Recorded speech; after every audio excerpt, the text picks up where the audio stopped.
Hey everyone, in this video, we're going to listen to some live final expense telesales calls, something we've never done on this channel. And we're going to see if we can learn a thing or two from these calls and maybe give a little bit of critique, what this agent could be doing better, what they're doing well. And we'll listen live. We don't know what we're going to get here, but we'll see. So let me see here. Let me pick a call, at least with a few minutes in, because we want to get through the intro where they're giving their name, their address, and all that stuff. These are inbound calls where we answer a consumer-initiated inbound call, and part of our process is intake. So we ask for their address. 9 times out of 10, they're giving us the address, and that's a piece of what we do with our inbound calls. If they give it to us, great. We know they're serious. It's a small form of commitment at the very beginning, and it's just like calling anywhere else where they ask for your contact information. In our call centers, we do some mailings to people who we give a full presentation to that we don't sell. We put them in a drip sequence and we use their address. So anyway, all that to say is I want to skip the first couple minutes so that we miss that piece and we go straight into the presentation. Let's see here. Let me click through.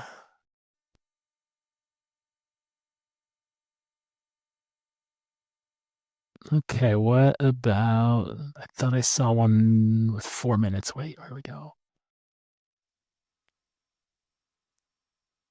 Let's try this one. And so I did. I gave it to them. Well, they bought it from me. And then when I got another wave, my ex-husband died, so I gave it to my daughter as a present so he could be buried there, So I just try to look out for business. I'm business. I don't have no money, but I'm business. Yeah, I'll say that. I don't know money. Gotcha. So, just so I can get a sense of just so I can get a good sense of your situation. In looking around at life insurance right now, I heard you say that you wanted to leave something for your grandchildren. So, as none of a parting gift for like pay off the rest of the house. Now, would that look like, adding on coverage to what you said you had 2 policies, right? So. No, that's just going to be a separate policy. Okay. And then when else is left, my daughter can divide them among herself and her 3 kids. Okay, sounds good. And so I know you said you're just looking around right now, you're not buying anything, but if we do find something here that makes sense, when potentially would you want a policy to start? Maybe next month. Next month? That makes sense. That's good you're calling then. And let's see here. Okay, I'm going to stop right there because that's probably an odd question. That's some of you that aren't used to our scripting are wondering, okay, why did he ask when they would want the policy to start? That is a question where we flush out objections. Okay, so we know that if they say, okay, next month, or, I don't have any money today, I don't, and they're very like pushing you away a little bit, right? Putting up some sales resistance. That's when we know we need to build a lot more rapport, build the need up, and you need to do it on every presentation, but it's an indicator of where this person stands in the call. If you get somebody that says, well, if the price is right, we'll start something today. Awesome, right? You have an action taker. If you have somebody, and this person has purchased 2 policies before, right? So this person's an action taker, but she's buying this for her grandchildren now. So sounds like she's already got coverage for her kids. She wants to add for her grandchildren. She believes in life insurance. It's just a matter of building that need up. You want to build that relationship. You want to build that need. You want to build that emotion, and really, really dig in there, because when somebody's buying something for their grandkids rather than their kids or their spouse, right? These are extra policies, right? This isn't something she needs to have. That emotion that she was trying to cover before, right? She's already got a couple policies. So, her spouse and her kids are already taken care of. Now she's thinking about the grandkids. So all that to say is that, you need to ask some more probing questions here. And maybe he does later on in the presentation. Maybe he Maybe he doesn't. We don't know. We're not going to listen to the whole presentation. I just want to kind of do a rapid fire, listen to pieces of calls here. All right. Let's see here. Let's listen to this call. I mean, Jesus. Anyway, I signed the paper for Gotcha. all my Well, I paperwork. hope that's a smooth process, man. I apologize that you're going through a divorce there, John. I know that can Yeah, be a well, lot I've for been. sure. It Yeah. all started in the first of the year. So this year been something I've been Showing under stress. empathy. I've been Love it. therapy, and I've been had 2 surgeries on my back and surgery on my both shoulders, and you know, I've done this, got slow go, and it's been a lot of stress on me. So I'm working. So I'm trying to get this insurance for death if something happened to me that I will be covered for, be put away where I want to. So I'm putting my daughter as my beneficiary of my. Right. I understand that there. And tell me, John, are you currently working or are you retired, sir? I am retired. Okay.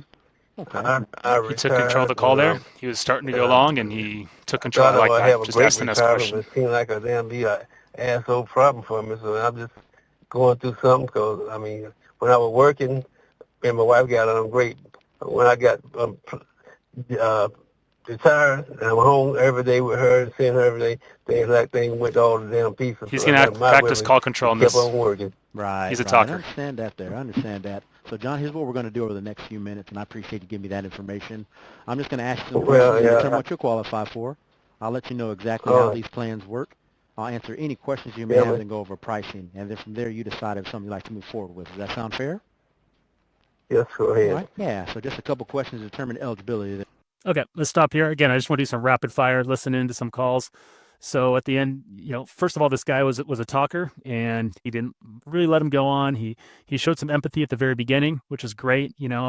Guy's going through divorce. That was some rapport building right there, right off the bat. That was in the first 5 minutes of the call. He asked if he's working or retired. We asked that question because sometimes we get term, like somebody's working and they don't need final expense, and they're a term customer. So that's, we asked that at the very beginning of a call to flush that out. And so then we go into what we use to disarm to relieve the sales pressure.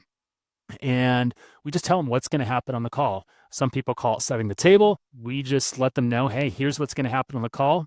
We're going to go over some rates, and then you tell us where you want to go from here. Sound fair? So basically, you're getting permission to move forward, and they're giving you permission to move forward.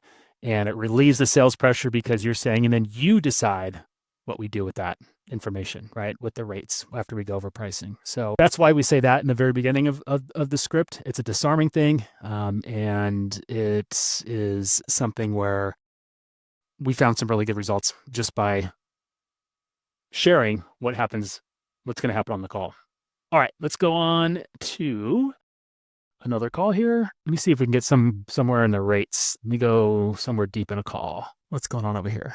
You need to do. So just in case if I call you and you don't answer, I'm going to ask them all those questions when they call me. Like, what would you need to do? So they'll give me that information. They'll tell me what would you need to do. So at least I'll know what to tell you whenever we speak, what you need to do to send in your payment for yourself. All right. So I just have to wait on them to call me back, and then I'll get that information for you. All right. So hopefully I should be calling you back soon. So I'm just waiting on them to call me back, and then I'll give you a call right back. Okay. Looks like a customer service sort of call there. Let me go on to something else. Let's see what's going on here. A suicide attempt, any psychiatric disorder requiring Okay. Let's get somewhere deeper here. And 88 cents. 1.98.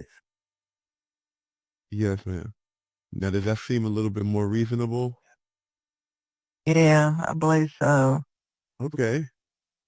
Okay, perfect. Well, Miss Moore, I know we wanted to get this started as soon as possible, especially before, what may happen in the unforeseen future, with all these diagnostic tests.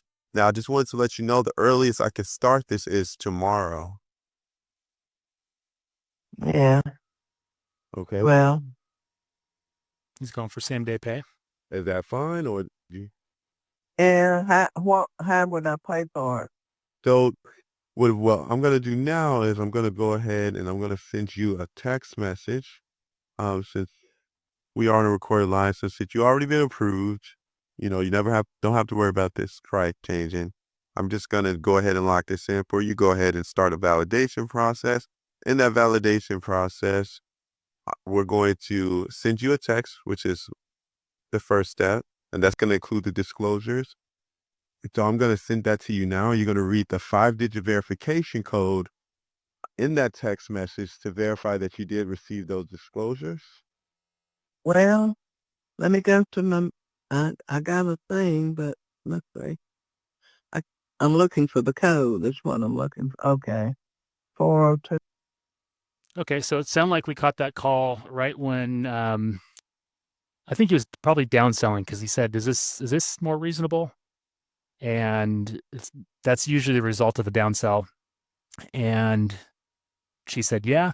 And then he went straight into the application, right? And sent off a verification text for the query that he's writing. And yeah, not much to comment on there, except he transitioned straight into the application. A lot of agents, they'll get the answer, and she said, yeah, that's more reasonable, and then they'll start, saying, oh, but you can, you have a 30-day free look period, which you should never say, by the way, or, they try and oversell it. Instead, you go transition straight into the application, commend them on the decision that they made.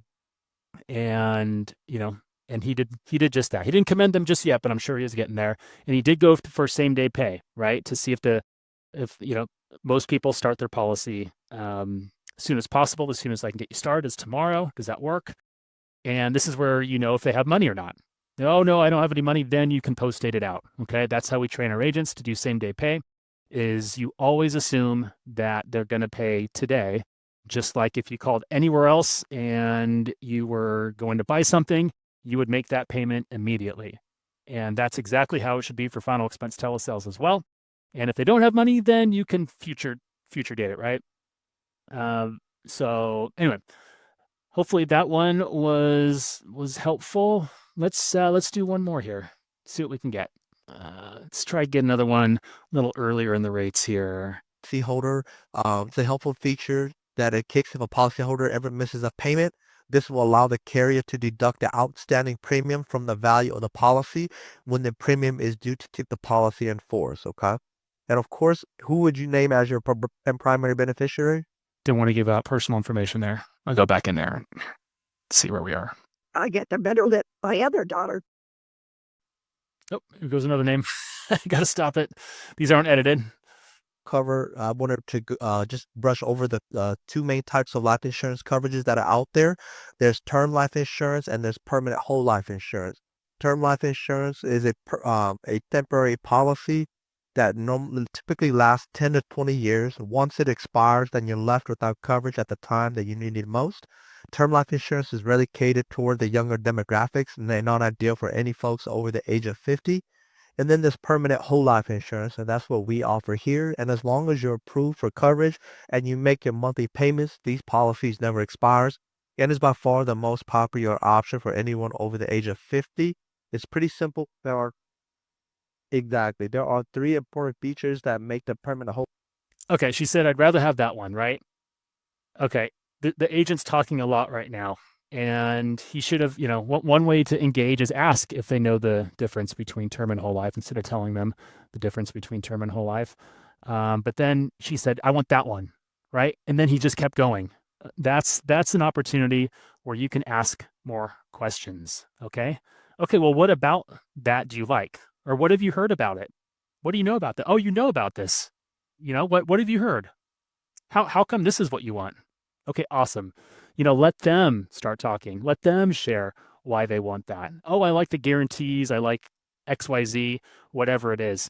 But you want them to talk because I can tell he's going through the presentation. He's saying what he's supposed to say, but he's not engaging. It's not a ping pong match. It's not going back and forth, right?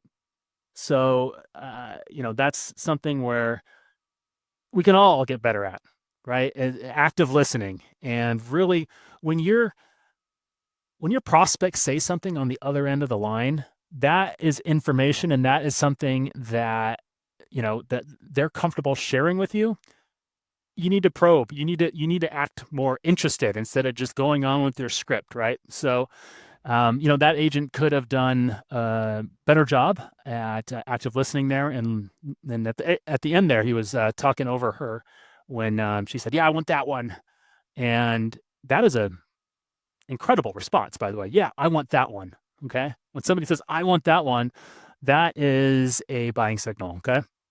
So, but now you just need to say, okay, why? And get her to explain why she wants that. All right. Okay. I think that's good for this video. We'll listen to a few calls here. If you guys like these types of videos, I'll do more of these because I could just pop in here and do a bunch of these and knock these out if this is helpful for you guys to hear some calls, critique some calls, and see what agents are doing well, what they could do better.